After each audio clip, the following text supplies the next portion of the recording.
AA pick for me is the only kind of curious pick on the Smashers one. I think it is in regards that they were maybe trying to block out some picks like that Alchemist we've seen versus Wraith King, but I'm curious to see if it's going to end up working out. I think this might be the hero that hurts them more than helps him in a lot of scenarios. It's a hero that doesn't help too much in lane phase and can really struggle if you're getting jumped and you're getting ran at, which I see Hippomaniacs having potential for running at you. This Beastmaster, this Bat Rider, they have good ways to get into the backline, good vision too. So yeah, I'm curious to see if this AA will work out.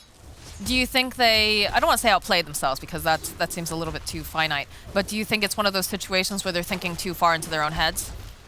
Maybe a little bit. I'm curious to, maybe we can actually just tea about it after the game, depending on how it all ends up. It's definitely an interesting point to see why they went for this pick. It's not the most ordinary, 5 position that we have seen. It's pretty much just not picked unless it's literally to counter those healer heroes, which there is not really anything of Hippos. Well, yeah, they definitely struggled with that in the earlier game as well, too. I can't tell you how many times it felt like that Death Prophet barely made it out by the skin of her teeth, but that is, again, the nature of that hero. Yeah. So. We will see how these lanes all end up, as we do see Smashers still set themselves up with pretty strong lanes. The mid puck versus the Bat Rider. Puck can play around that pretty nicely. You can actually always pressure the bat so they can't go on you. You have a lot of ways to play around stickies too. Bottom, like I said, it could get a little weird for the AA once that Beastmaster is level 3, but first 2 levels or so, AA and Wraith King are quite strong. And then top, it's just a Darkseer lane. So he'll struggle a little bit, but he'll get his levels at the very least. And then he starts to recover with his level 3. And Gilgir will continue to do Gilgir things as he just tries to harass a little bit here on the side and just be a nuisance. So I do like the fact that they did give Stormstormer this puck this time around. It felt like he kind of had some difficulties earlier, so this will give him a bit more capability to play tempo, have a little bit more momentum, and also be able to dodge any sort of ganks into his lane. Yeah, and actually be able to address the Bat Rider in particular, because last game he addressed him in the laning phase, but Lina versus Bat as the game progresses gets a little weird, as you can just get trained by the Bat every time. Puck, you counter the Bat. If the Bat tries to go for you, you coil. You have so many different ways to utilize and counteract Curry's moves. So yeah, Stormstormer definitely wanting to be a little more self-reliant, I feel. I definitely think that's a good hero for it, but we do get a courier snipe in the bottom lane as Muff took out Ace's courier, so that hurts a bit, considering that this is definitely a meta where you like to send yourself over items to be able to get that health and mana back. But some harass coming out here over onto Mombos. In fact, he's just going to teleport out, back to his tower, and eat up some of those tangos.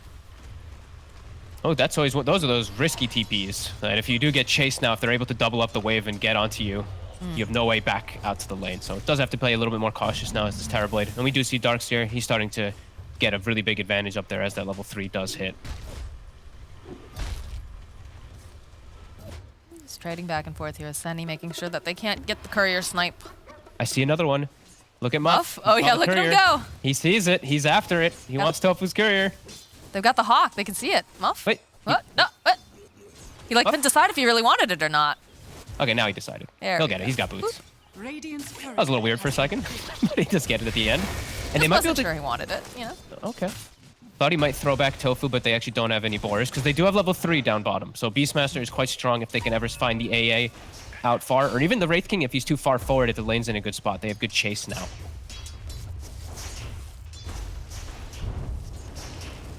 Curry making some moves over here on Stormstormer. Again, he has a puck. Fairly easy to get away from the Bat Rider. And Curry actually just to be, okay, I thought they might actually just go for Curry there with Gilgir near. I thought they might actually just go for the pressure play, but guaranteeing the rune for Stormstormer a little bit better, as Curry will have to go back and be very sad. We did get he does have ancient stacks. We had an interesting stat that just popped up too, as well, about the AA. I believe it's got a 66% win rate in the EU CIS region. Okay. It is I mean, Death Prophet and a couple of these like Alchemists and these heroes are kind of popular, so I can see, especially when the hero is picked, it should be picked for a reason to counter that. As we see Tofu, AA, yeah. the boars are out. This is exactly what you're talking about here, Fog. They need a little bit more damage, though. It does use the Fairy Fire. Muff just chasing him down. So he is going to be our first blood. They have to apply pressure down bottom. If they play the lane passively on Beastmaster Rubik, you're just giving this, you're making the AA pick actually more valuable. So they have to at least play aggressive and get those type of kills, and they will. So that's very nice. They'll set themselves up for these double bounties. That should help. Bounty snapped up, and we are seeing the stacks coming out too for the Bat Rider, but Stormstormer has the Dream Coil up. He's going to try to apply some of this pressure here. Gets the signs, but the TPs are coming out to the mid lane. They do cancel it out, though. But it looks Doesn't like end up stealing too many. Curry's able to secure his creep, secure his 6. Not like you get lasso anyway, but at least get himself that next point of Firefly.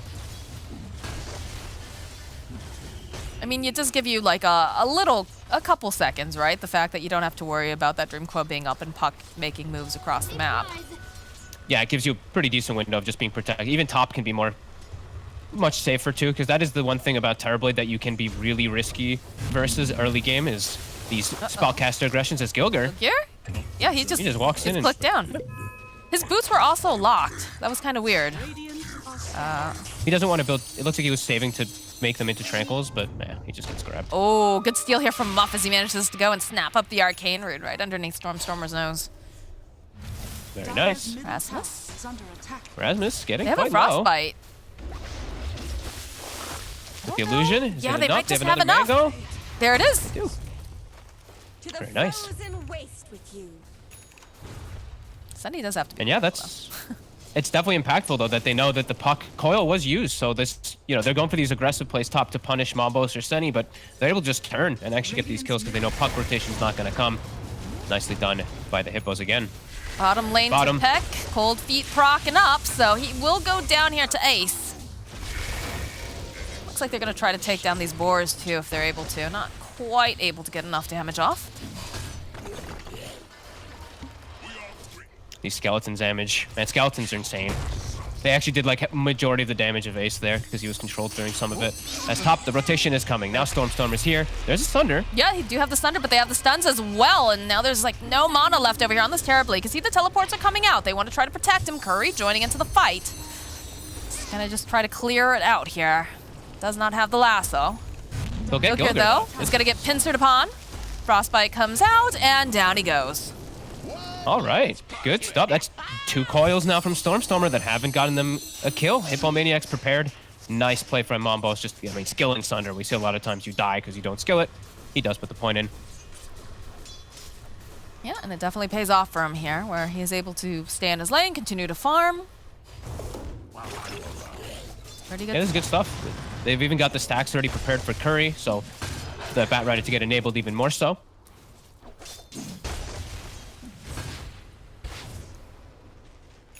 Otherwise, everyone's just mostly hard at work farming. Curry just going to continue to get these stacks.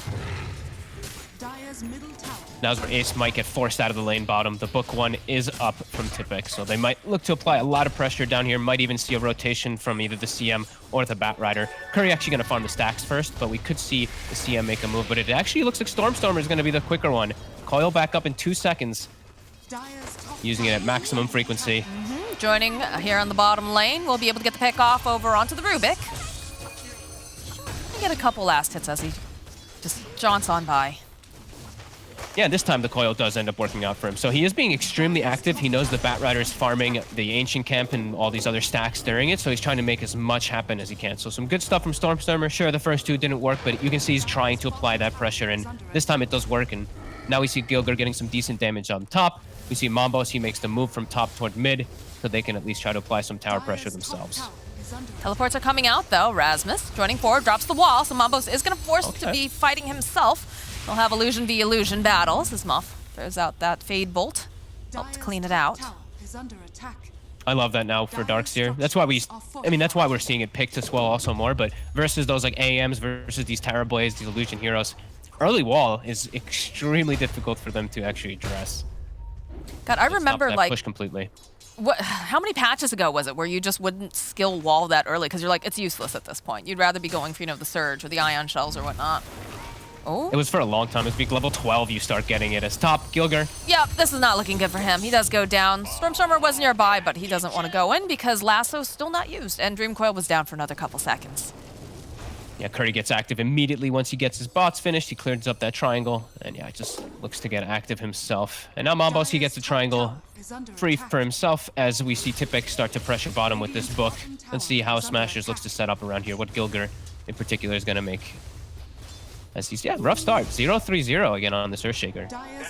Yeah, it feels a bit odd just because he's usually so fast and on top of things with rotations. And usually, you know, like we said, that Blink Dagger usually coming out around the 14-15 minute mark. But, you know, there's still time. Tower's going to go down here in the top lane.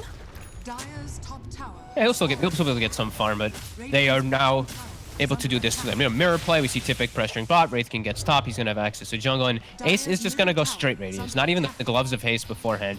He just wants to get it as quick as point possible versus that Terrorblade. Oh, the surge in with Gilgear. He's trying to get into position. Oh, Go forward, Echo Slam comes out, plus the Ice Blast. He had to land that fissure over here onto Muff. He's going to try to teleport out, and I don't think they have any way to cancel it at this point. Yeah, he's able to escape, but down goes the Beastmaster. I think Rasmus thought he was going to get in range a little bit quicker there. Yeah, I actually thought they would too. That doesn't quite get the kill there. We'll be able to take out the Beastmaster. I think Gilgear, how many summons did he get too at that Echo? I think he got like got a couple, because he got like 300 gold. Not bad. Yeah. He's got to be happy with that, and he's collecting himself some of that gold to go towards that Blink Dagger. So, smoke up though on both sides. Haste on Curry. Curry just finds... Curry runs into everyone here, though. He needs to be careful. Ice Blast comes out, plus the wall. The silence from the puck. He's going to shatter as Muff now. He's trying to run away. He did manage to go and steal the Illusory Orb, Asceni. Does get stunned up here in the middle of the ultimate. The chase is on, and they'll get a double kill now for Stormstormer. Did Curry pop the haste rune? Okay, he didn't. At least he didn't pop the haste rune as he walks into them and just gets full controlled and slaughtered on this Bat Rider. Yeah, just wrong place, wrong time, unfortunately for him. Yeah, good read by the Smashers there. But yeah, at least he'll have that haste rune for when he does respawn if he looks to make an aggressive move, as Coil is down. And that's really his biggest thing he has to worry about in all of these fights is Coil. There's just that insane duration, 6 seconds. The biggest thing he has to worry about. As Fissure, he can bypass that. That's pretty much the only other thing he has to worry about. Ooh, they're hunting, though. Curry knows that Tofu's here. Gonna go for a bit of a dive. Gets the lasso off over onto Ancient Apparition, so he does go down. Gets the Ice Blast off as well, but no one quite low here to take advantage of it. There's still... Stormstormer needs to be careful. He's being very aggressive. Steal over from Rasmus. Get the surge. Gilgear hiding in the trees. Curry knowing that he's there, though. It's like Gilgear's just going to teleport out underneath his nose. Now, they're still kind of swimming over. They have wards in the area, too. The important thing is that they weren't able to get the push going in mid. Mambos, that was a fresh Metamorphosis to hit the tower, and they just double nuke the creep wave with the puck and just get out. Stormstone with this Blink Dagger makes him pretty much unkillable versus what he's against. The Rubik has to get an initial lift into a roar for them to actually get him at this point. Feels like the Hippos, a lot of the times they pick these sort of drafts that are a bit difficult to execute. Just in terms of, you know, you're saying like the Rubik has to get that perfect lift into like, you know, the roar, into, you know, that sort of thing. It feels like they struggle a little bit with that with their drafts. Yeah, it can't always happen versus like these, you know, Puck. That's why this hero is so damn popular. You need these instant disables. At least Rubik you'll be able to catch him at some point if he does make any slip-ups, but the blink this early makes it really tough as he just gets onto the backline of these squishy supports, or he just always gets on the bat, so he can't ever go for a good lasso. Right. Tippik with the Book 2, getting some decent chunk damage onto mid. Muff is deep. They want Gilgear. Yeah, you can feel like the way that they're circling around the air. The robe will come out though, so they don't have we'll land over onto the dark him, sphere. Rasmus lift up. Ice Blast coming in, but it's off the mark as they go, and they do manage to drop the wall over onto the side. Crystal Maiden's gonna get stunned up. They manage to get the kill on Muff as well. Now Tippik running for his life, as is Curry. No lasso. That was... Oh wait. That was really weird. He didn't have the book up. Like it was still on cooldown from Tippik, and they roared the tankiest target in the game. Vanguard. Vanguard Darkseer. So without the book, there's just no way they have the damage. Their heroes, the supports don't apply that damage. That was very ambitious coming out from Hippomaniacs. So they lose a lot. They lose a lot out of it. Mambos will still be able to farm at the very least, but yeah, that hurts. All right, now in terms of net worth, Wraith King slightly ahead here. 7.1k, 6.8 over on Terrorblade, but pretty neck and neck, honestly. Gilgear, look at this damage coming out from those Necro units. Oof. Pretty neck and neck, but Ace is going to be able to turn up a little bit easier, it feels like, when he has Radiance, he can actually show up and look for the fights. Mambos, he's still going to have trouble. He needs to get Manta before he really wants to show up, and even then, He's versus so much spell damage, so much control that is on the side of Hellbear Smashers. He might have to wait for the next item. So definitely a little worried for Hippomaniacs if they're not able to be the ones who are starting the fight, that they're just going to get turned on from this unbelievable amount of magic damage and control that Smashers have. And they have a blink on Shaker, so they have a better way to... Yeah, 2 better ways to actually initiate these fights. Blink Puck, Blink Shaker versus no blinks. Yeah, I think that was like right on like the 15-minute mark or so when we keep talking about how Gilga. Yeah, 15:01, right on schedule there. He's like a train in certain countries, anyways. In certain countries, that's definitely true. I'm actually very surprised how quick he was able to get at this game because he struggled so much, but I guess that Echo bottom really just pushed him up forward and they did give him a lot of space recently. As Ace Radiance is online, he's got Ion Shell too, so he is feeling strong. Yeah, Gilga got a bunch of the summons as well earlier when they went and made that initiation over on the Beastmaster, so I'm sure that little infusion of cash definitely helped. But Arcane Rune picked up here by Rasmus. I think Stormstormer might have liked that, but it's still good on either one of them.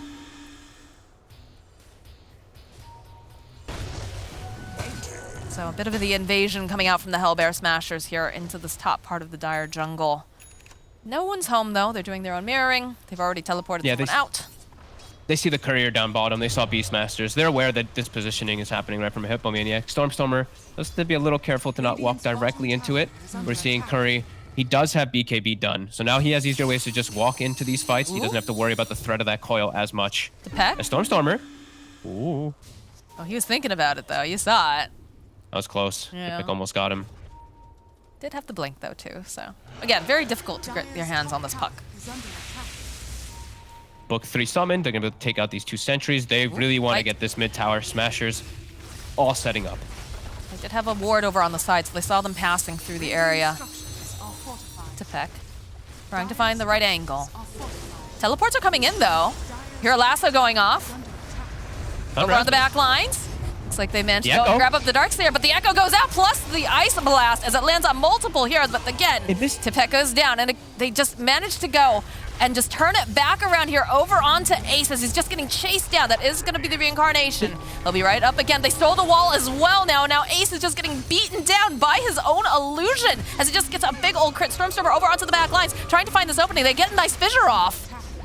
Nice vacuum, right back in again. Can they get the kill? They managed to take down Sani, but oh, there it is. Stone Stir finding it on the back lines, managing to find the kill onto Mombos as now they're chasing after Curry. Do you have to be careful? 5 stacks of sticky over here on Rasmus as Gilgear is running away from those illusions. Curry does go down, but Rasmus also will fall. Gilgear, look at him go. He's trying to just get back home. He's like, leave me alone. I don't want it. Has the blink.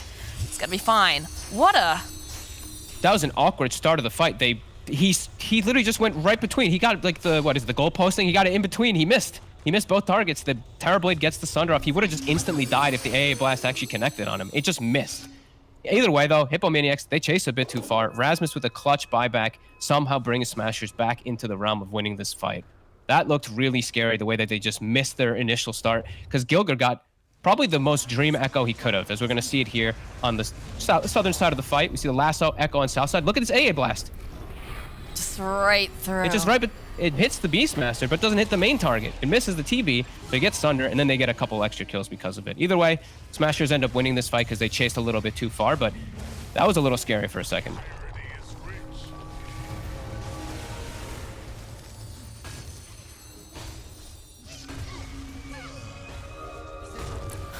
Big size there. All right, so 19 minutes in. Still very neck and neck in terms of net worth. Yeah, and Stormstormer's actually gone for more carry-esque build this game. I guess he's seeing a lot of squishy heroes, only Terrorblade really a tanky one. He got Deso. So, okay, he's going to apply that Deso on everybody for the Wraith King and even for the Darksteel illusions to kind of pop off and hit heroes who are under Deso effect. I mean, that could be cool. Looking forward to see that. Could be, and of course, Terrorblade having so much armor just in general. Always nice to have something that'll reduce it, but Rasmus has to be a little careful. He is right on top of this ward. You can see. Curry. Oh, the smoke immediately coming out. As I spot off to the side. Rasmus, most likely knowing that he is probably going to die as he have the last of the drag back, but AC teleports in. He's looking to see if he can get part of this. As Tipek gets a kill on Tofu over on the back lines. And now Ace and Stormstormer, they're just in this really awkward positioning here. This is not looking good. Ace goes down the first time. The roar comes up over on the side too. They go and they grab up Stormstormer. He's not looking like he's gonna survive this, as Ace is just fighting off in the corner. He's trying to man fight Muffin. He can't do it. What a disaster. That was extremely awkward the way they approached that one. They just got surrounded. Hippomaniacs did a good job of getting this ward down and seeing that the Darkseer was alone down there, and they just set up too quick. I mean, Smashers are starting to... Just these like weird 2 fights that kind of happened where somehow they won the last fight, but not because of their spell casting. No. Now, Hippomaniacs get themselves a big fight in a tier 2. These are such awkward fights. They start off just so split up, and then you've got it's like you've got 2 team fights going at the same time. Yeah. I mean, it's working for the Hippos. For the Hippos, that is for them. That is very ideal. If they can ever get to the back lines, if they can get to the ES and the AA, it's great. That's how their lineup wants to thrive with the Beastmaster and that Batrider. It's Smashers just kind of giving them that opportunity a little bit too easily in these last few. Yeah, the Blink Dagger picked up now for the Batrider, so if it wasn't difficult enough trying to dodge away from Curry here, it's gonna get much harder. Yeah, and this is all pre-Mambos having BKB. He's gonna have it for this next fight, more than likely. He's gonna back up farm and finish it, and that kind of counteracts the majority of that Smashers lineup. I was worried about his game, this Terrorblade, until he had BKB, but he's 2-1-4. He's actually weathered what feels like the hardest part for him in the game. I just was really surprised that Ace continued to go in with the TP there. Like, it felt like the rest of the team just wasn't in position. I don't know. Definitely seems some weird stuff going on. Yeah. Just some mistakes. They're getting caught off guard. Hippomaniacs are capitalizing on it. Definitely showing signs of life here on this team that was sitting very low in the standings. Yeah, and they're doing it with this, these 2 squishy supports as well again, right? They did it similar last game. Right now, they're looking pretty decent. I mean, this Rubik Muff, he has a Blink and an Aether Lens now, too. He's actually very farmed on Rubik. Could get some really nice spell steals in this game, as we said. Lots of team fight on the side of Smashers, so lots of opportunities for Rubik always. Indeed. Oh. As, BKB is very close on the menu. Mambos, he's going to have it done. And the end of fights, as we said, it's going to be a lot harder for Smashers just to pick and choose who they go on, with a BKB Terrorblade just running through the midst, with a BKB Batrider blinking and choosing what target he goes for. It just feels like there's too many targets in some senses, right? Because you want to go and burst down the Terrorblade before he's able to get the Sunder off, but then you also just have to be very concerned about the positioning of Curry. And not just even Curry, right? The fact that this Beastmaster is going to be looking for all those angles. Yeah. And he's itemized. I love Tipex's build this game, actually. He's got this Necro Book into Pipe, which is great versus all the spell damage. He even has a Nether Shawl, so even more magic resistance for him. I actually thought he might just go BKB even next on the Beast, which would be pretty effective. So next steps for Smashers, I think they can still look to fight, but it's going to be hard for the initiations. It's probably just Stormstormer's Aghanims is the biggest one. As they are playing versus these BKBs, he can just ruin Curry's initiations or attempt of initiations. Jump forward, that is not your puck, as Beck used the roar. They got baited. Be pretty happy about that. Fissure will connect over onto Curry. Do have the shard completed now, BKB, though. Curry was looking for the opening, does get Dream Coiled and stunned up. Looks like they're still looking to try to fight here, though. Axes get tossed. Tofu tosses out the Ice Blast, realizing they're in a bit of a bottleneck here. Doesn't manage to land on anyone, though, as Gilgear does manage to land a Fissure on 2. It's done now they have an A-Blast for 30 seconds. Stormstorm is still thinking about going in here. Trying to clean up the summons. The Boars will at least die. The Book will be next on the menu, as he can phase shift, kill them, and not take damage. Gilger. He's doing a good job slowing down Curry every time, because Curry still has this lasso. He'd still love to get a pick with it, but does feel like he's taking a lot of fissures to the face. Does manage to go and find himself the Ancient Apparition. This will drag him right back into his team. So Tofu is going to be crispy Tofu now. They're starting to get effectively ran at, and they don't have a good solution for it. They don't have the puck ags for another 1,000 gold or so. Yeah, these BKBs are proving to be very problematic. We see Curry get another Arcane Rune this series. Yeah, this guy just attracts Arcane Runes left and right, it seems. Man. No lasso, so they can't actually force and grab anything else on Hippomaniacs. So Smashers, they're just playing very defensively, keeping Ace protected. Got the roar back up, though. They're going to go invade the castle area, it looks like, again.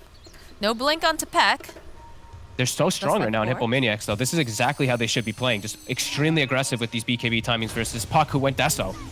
Oh, Stormer. He's forced to go and drop the Dream Coil off to the side, but he's going to need some help from the rest of his team. Does manage to blink forward, though. Muff's still alive. Curry hoping that maybe he'll be able to find him here. Okay, Tipic with the roar pushes Rasmus and Ace into the Roche pit. Starting to burn almost all of Rasmus's mana as well. Over on the back lines, though, BKB coming out from Curry as he does spot out Gilgear. Would like to just take him out of the fight and not have to deal with him. Not committing, though, over there. Oh, doesn't have the lasso up for a little bit longer. Mambos. Perhaps going a bit too far. Gilgear, though, does get taken down by Curry. That flame break, just a bit too much damage for him to actually deal with, even if he is surged away. And that's, they did good damage. You know, Roar was used. They effectively got a kill. They didn't have to waste meta at all.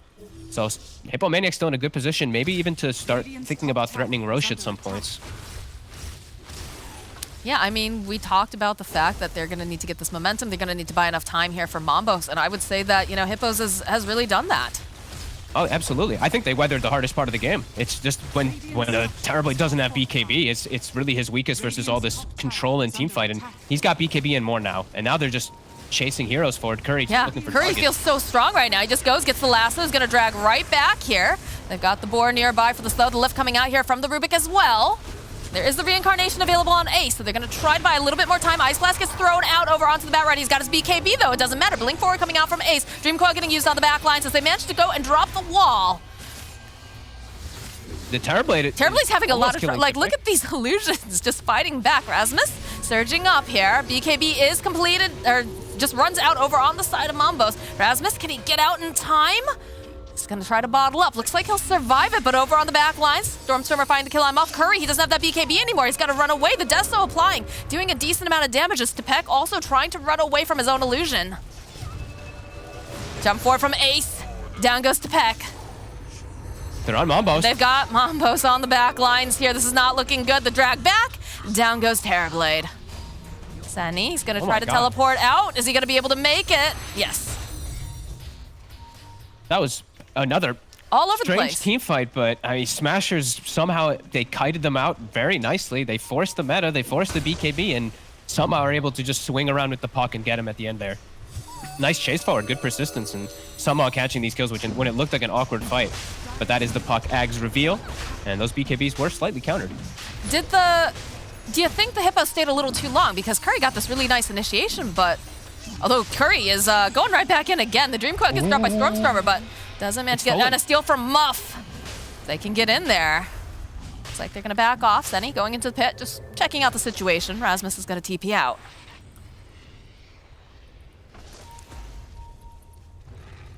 At least buy some time for Mambos to come back. He still has 60 seconds for his meta to come back up. And Smasher's still showing that they can take that fight. That puck Ags is the big deal breaker that will be able to help them in most of these situations. It's down for now, so if they can make something happen, especially with the Rubik that is stolen. They can catch him. Yep, there's the lasso to start it off. There's a fissure as well, slowing them down just a little bit, but he's taking too much damage. Stormstormer, he's just out of the fight here. 70 seconds. They can just go straight for the Roche. You don't need this meta. Just go right in there for Hippos. No puck, no way they can fight. We'll toss AA an Ice Blast will come in. through, but as we've seen, the AA Blast has been pretty underwhelming this entire game so far. Yeah. Again, I wonder if just how much of that was them outthinking themselves, so to speak. Perhaps. As now this free Roche, and now it's going to be meta after the fight too for Hippomaniacs. All right. And they're still going to have coil as well. So 30 seconds, that's going to be back up for Muff. And if he just coils the puck has no way to play around it, really. It's very difficult for Stormstormer now that he's given the spell away. Puck going to do a little bit of scouting out here. We'll notice Ace walking his way back towards the base. Oh, I didn't mean to rhyme that, but I did. Senny needs to be careful here, Senny. Ace went for a change this game. Okay. All right, well, they used the Ice Blast just on the Crystal Maiden. Nice little kill. Yeah. Ace's item build does not feel like it's going to be very I mean, he's just going to go S and Y just for status resist versus like the Roar and Lasso and stuff like that, but that doesn't help him versus Terrorblade, I feel. No. No, it doesn't. It's a little scary here for the Smashers. It definitely is looking quite scary. Okay, all right. In position. Stormstormer coming forward here. They're all split up as they use a Dream Coil on the bottom lane. Be a nice vacuum, pulling them right back in. Again, we've got two different fights going on as the wall does get dropped on the bottom. Muff trying to run away. Muff goes down. Tepek also falls to Ace while this is going on. And Stormstormer now is forced to run away now as Mambo's trying to man fight here with Ace. He's got the BKB. Still has another life available though over onto Ace. He's gonna come right back up again. You still have Sunder over on Mambo's too, so he'd be more than happy to go and just steal away some of it, although he does take a lot of damage here from the Earthshaker. Dust is gonna get used. He'll just turn back around. He'll go and just get that health right back again as he gets the lasso drag back here over onto Ace. Mambo's, he's full health again. He's pushing over here over onto Gilgear. So he's trying to just take out this Earthshaker. Doesn't have to worry about that Echo Slam or any of these nasty fissures that are getting tossed out the entire time. The orb forward here coming out from Puck. Muff goes down to Ace, and he's also going to fall. As Mambos is still just chasing after Ace here, and they just don't seem to have any sort of solution to deal with Mambos right now, although, all right, he does need some back off. There's going to be a good fissure getting dropped down again. That's our Aegis. He's just getting kited. Coming back up. Second time now. Curry, there's only so much that Curry can actually do, and there's no Metamorphosis up now as Mambos is trying to run away, gets dragged right back again, gets stunned up. Everything gets in sync, goes off for the Sunder though, does manage to go and get it. Ace now over in the back lines, Reincarnation. Curry's gonna be able to walk away from this, but Mambos, he can't seem to get away fast enough as Curry does eventually get taken down. Rasmus just putting out the damage. Stormstormer jumping forward, the Desto hit comes out from Stormstormer as they'll find the kill. The roar comes back out from Tepek. Can they turn this around? Can they get the kill? Are they gonna be able to take down Ace? And it looks like they're not gonna be able to. It is a double kill now for Ace. The King walking down the lane, going for the mid tower now. These fights are so insane. Smashers just effectively kited them for the entire duration of Beastmaster's death. Beastmaster respawns, runs back into the fight and dies as well. They literally just danced on them. They were just kiting them from distance with their spells. Ace somehow stays alive during all of it, and he gets these great cleanup kills of 3 full finished SNY and now another 2,000 gold. That was such a long fight too. Look, that whole graph where it goes upwards for Hellbear Smashers, that was the duration of the team fight. It was definitely hard to follow everything that was happening. But yeah, you know, these fights are really working out here for them. Although, careful Ace, maybe just getting a little too sassy for your own good. Just gonna go back, hit the tower. They're just kiting them. They like the Wraith King and the Terrorblade just stood together fighting each other for so long. The lasso came out pretty far toward the end and they couldn't actually get Ace. That was just, yeah, it was an awkward fight. It really was an awkward fight. And Smashers, they can actually take those awkward fights at the maximum effectiveness if all 5 of them survived. They just all kept throwing out all their spells. Concern for Hippomaniacs is... We're definitely... Now Smashers are leading forward here, looking for all these constant kills, and they have all these ults always. Senny? He's gonna get fissured up. They're just gonna clean up these necro books. There's no mana left over here on Ace though. He just goes forward, gets a nice pick-off kill here on the Crystal Maiden. They sit so far back. Just like a fissure, the enchant totem, someone's chain stun for 4 seconds while a Puck orb and AA spells come through and then Ace follows up. It's starting to get a little overwhelming for each of these individual heroes on Hippomaniacs to get something. They have to try to start the fights with a better number advantage or a better swing to catch these backline heroes, especially Gilgear. He's starting just to be too big of a nuisance. We have just such an interesting situation going on with all these fights. I think the last 3 big quote-unquote team fights that we've seen have been initiations on 2 separate areas of the map. They're just close enough that they can converge. Right? But like, there's just so much confusion happening, and you get, you know, Rasmus using the wall down in the bottom area, but then you still have Ace, and he's cutting away, and you've got Kurt. Like, it's just, where do you take those resources? Where do you take your big, you know, spells and put them? Although we get a lasso, so they're gonna drag back over here on Ace. Again, still has the reincarnation. He's got the shard up too, so even if they burn down his mana, he's absolutely fine. Nice bounce back, though, over here on the side. So that is the reincarnation going down. Ace is back up. Rasmus does tank the roar to the face, but we get a Dream Coil off on the side, plus the Ice Blast coming in hot. BKB does come out. They have a little bit of the wall. The Echo Slam on the back line from Gilgear. He takes down Curry. Sani and Mambos, they're just in this weird position where they don't want to go high ground here.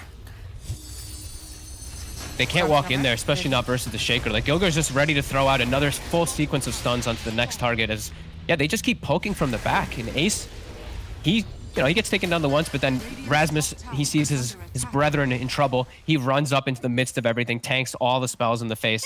He allows his team to get a kill and reset for just his life. That's a good teammate right there. It is. You know? I've seen Rasmus do this quite a lot this game, just giving his life away for the cause. For the greater good. It is for the greater good. Well, feels like the Hippos, you know, they were looking real nice earlier on, but they're struggling a little bit now to find this breathing room. A couple of these fights have gone very poorly for them. Yeah, struggling to really find the fights and have any actual frontliner. The puck coil is actually breaking them pretty hard too. They don't want to commit in, and if they do, they just get coiled. And I saw that last one. Mambos, he actually broke the coil. So there's a lot of different instances where you're just going to get stunned for a crazy amount of time if you do walk forward. And Stormstormer is 8-2-9, and he is actually, like, you know, this Dasso and everything is really effective. The itemization has worked out for him, and he's got Lincolns now versus those double, you know, roar and lasso kind of targets. Even versus the Sunder. So lots of different ways to protect each other. Definitely seeing some different builds coming out from the side of the Hellbear Smashers, but at the end of the day, as long as they work out and you win these team fights. Yeah, and Ace, even though Damage on I wasn't crazy about the S&Y, it's ended up working, and now he has a full Mjolnir after it, so now he has insane damage. Yeah, look at him. He just comes forward, immediately fissure all the stun in the world over here onto Tipek. There'll be no Beastmaster Roar to have to worry about here right now. And they're just able to find these, they're finding so many pickoffs, and it's just the frequency of these coils where it feels like Hippomaniacs just can't fight at that same pace, where they have just much longer cooldowns too. It's like Lasso's 96, they have to rely on Metamorphosis, which is a long cooldown. He does have Ags, so at least he does have that, but it does feel like they're starting to just get bullied too much from these quick spells and just quick pokes that Hellbear Smashers have been able to do in these last 10 minutes. Now it feels like a game of cat and mouse. Who can get the initiation on who? Because if they can get some sort of these scrappy pickoffs, generally, you know, for the Hippos, it tends to go a little bit better, but the way that the Hellbear Smashers are playing now, the way that they're grouped up, and the way that they've been quickly converging, or reconverging in some cases, really seems to be causing an issue. It is, and it's too tough for Curry to get the targets that he wants to, because he wants to get the initiation on Stormstormer, but Stormstormer has Lincolns and everything. He can't actually get this, and if he doesn't get the puck, he gets lassoed, and they probably just lose the fight because of that. It's so weird, Fog, because like you look at the items over on the puck, right? You've got something that's very aggressive. You've got, you know, the Deso, but then also you've got, you know, a mix of defensive as well. Yeah, it's great. I actually really like his itemization. The Deso still feels a little bit weird to me, but maybe just because he saw these squishy supports, he knew he could just kill them. But the other itemization is perfect. I love the Blink, the Lincolns, and the Ags. All perfect this game versus what he's up against. To just counteract any of their initiations. As now a leveler picked up, they can hand that one over to Ace if he wants it. He wants to get rid of it. I hear a lasso, and they'll get the drag back over onto Gilgir, but the follow-up, they'll turn right back around again, using the BKB over onto Curry. Can they take him down fast enough? Dream Coil does get used, though. They're being held into place. Gilgir throwing out the fissure, drag back into the Echo Slam in the wall. It's beautiful! Followed up with the Ice Blast over the back line. It cleans up, and now Mambos, he's trying to man-fight Ace here. Ace just spends a little time. He says, oh, look at Curry, I'm going to take that. And then the fear, it was nice, but it didn't do enough because they still just took down all of the Hippos and the Wombo Combo Dream. Holy, let's just see that one again in a second. If they're all dead anyway, let's just see the explosion of the Echo on top of the AA. Oh, it's beautiful. Perfect fight. Yeah, perfect for Smashers, really, the way that it kicks off. Gilgir doesn't die in the lasso. So they may have found the best target, but they don't kill him. So he actually gets the most dream situation where the coil catches two, BKB's end, and then we're going to see this beautiful vacuum. Let's just watch. Right. Watch Rasmus. With the wall on top. Oh. Boom. Beautiful. And now the Rex is all dying. Quick pace with this Deso. Can we talk about all the ways that they went and they protected Gilgir for that beautiful Echo, too? Like the fact they had the Glimmer Cape out, they forced out the dust, but then they also had the Greaves nearby. Like they just did so much to make sure that he could get that off. And then just like you said, beautiful placement. Oh God, Stormstorm is just playing with this food now as he's running into the back lanes. He's cleaning up. Tofu's just throwing out the taunt. They go and they drop the Dream Coil on the back lines. Okay, able to turn around to Peck. He's gonna go down. Crystal Maiden. Stormstormer just giving her the clicks here. Buybacks are coming out in mass. This is do or die time right now as they did manage to steal the Dream Coil, but I don't think they really care because they've gotten Mega Creeps now. Lotusaur placed over onto Puck, so, you know, he's dodging around, but Rasmus dropping the wall is going to force Mambos to have to fight himself here, and somehow still Stormstorm is still alive and kicking. As Ace, jumping into the back lines, jumps immediately over onto Mambos. They get the vacuum off. Sunder does go off, though, here. As Rasmus now forced to just move back just a little bit. It doesn't matter. Mambos still goes down. Sandy's getting chased after at Ace. Ace is, and then they just use the Echo Slam off the side. Good game. Well played. The Hippos Okay. have been slain, and the Hellbear